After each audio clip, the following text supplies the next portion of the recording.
ప్రజల ఆశీస్సులతో అధికారంలోకి వచ్చిన ఎన్టీఆర్ సొంత కుటుంబ సభ్యుల చేతిలో అధికార దాహంతో అల్లాడుతున్న ఓ మోసగారి చేతిలో వంచనకు గురై పార్టీని ముఖ్యమంత్రి పదవిని కోల్పోయి మనోవేదనతో మృతి చెందారన్నారు. ఎవరైతే ఎన్టీఆర్ పనికిరాడని చెప్పాడో, పార్టీ అధ్యక్ష పదవిని, ముఖ్యమంత్రి పదవిని లాక్కొని అధికారంలోకి వచ్చాడో వాడే ఆ గజదొంగే ఇప్పుడు ఓట్ల కోసం ఎన్టీఆర్ బూట్లు నాకుతున్నాడన్నారు. ఇటువంటి నక్కజిత్తుల వేషాలను ప్రజలు తిప్పికొడతారని చెప్పారు. తెలంగాణలో ప్రజలు ఇప్పటికే తెలుగుదేశం పార్టీని భూస్థాపితం చేశారన్నారు. రాజకీయాల్లో ఉచ్చం నీచం లేని వ్యక్తి చంద్రబాబు నాయుడని గుడివాడ ఎమ్మెల్యే కొడాలి నాని చెప్పారు. మాజీ ముఖ్యమంత్రి నందమూరి తారక రామారావు వర్ధంతి సందర్భంగా నాని గురువారం స్థానిక ఎన్టీఆర్ స్టేడియం వద్ద కాంస్య విగ్రహానికి పూలమాలలు వేసి నివాళులర్పించారు. ఈ సందర్భంగా ఆయన విలేకరులతో మాట్లాడుతూ రాష్ట్ర ప్రజల కోసం అనేక సంక్షేమ కార్యక్రమాలు అమలు చేసిన గొప్ప నాయకుడు ఎన్టీఆర్ అని, ఆయన చూపిన మార్గమే తనకు ఆదర్శమని అన్నారు. 2024 ఎన్నికల అనంతరం ఆంధ్ర రాష్ట్ర ప్రజలు సైతం టీడీపీని, చంద్రబాబు నాయకత్వాన్ని కనుమరుగు చేసేందుకు సిద్ధంగా ఉన్నారన్నారు. బ్రతికుండగా దుర్మార్గుడని, పార్టీ నాయకుడిగా పనికిరాడని చెప్పి పదవి నుంచి దింపేసిన కుటుంబ సభ్యులు ఎన్టీఆర్ గ్రామానికి వచ్చే విగ్రహాలకు దండలేయటం, వర్ధంతులు చేస్తామనటం మోసపూరిత చర్యని ఆగ్రహం వ్యక్తం చేశారు.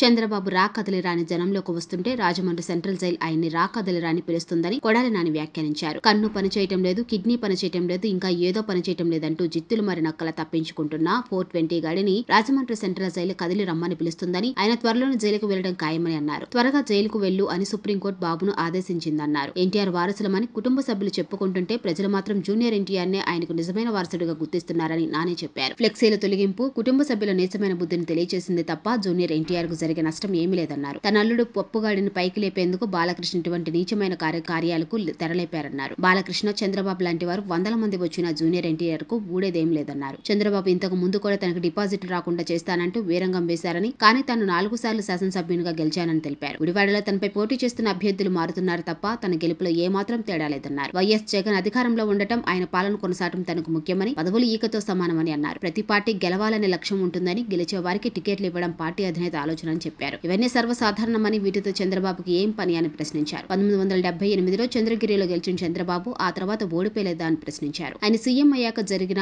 5 ఎన్నికల్లో చంద్రగిరిలో ఒక్కసారని గెలిచారా అని అన్నారు. గన్నవరంలో గెలిచిన గద్దె రామ్మోహన్ రావును, విజయవాడలో, నందిగామలో గెలిచిన దేవినేని ఉమను, మైలవరంలో, కొవ్వూరు నుంచి తెచ్చిన జవహర్ ను తిరువూరులో బాబు ఎందుకు పోటీ చేయిస్తున్నాడని అన్నారు. బాలయ్య హిందూపూర్ లో పుట్టాడా, వాడికి కొంపగోడు ఉందా అని నిలదీశారు. ఆంధ్రప్రదేశ్ ప్రజలు ఈ నక్కజిత్తులు చంద్రబాబు పట్ల నమ్మరని స్పష్టం చేశారు.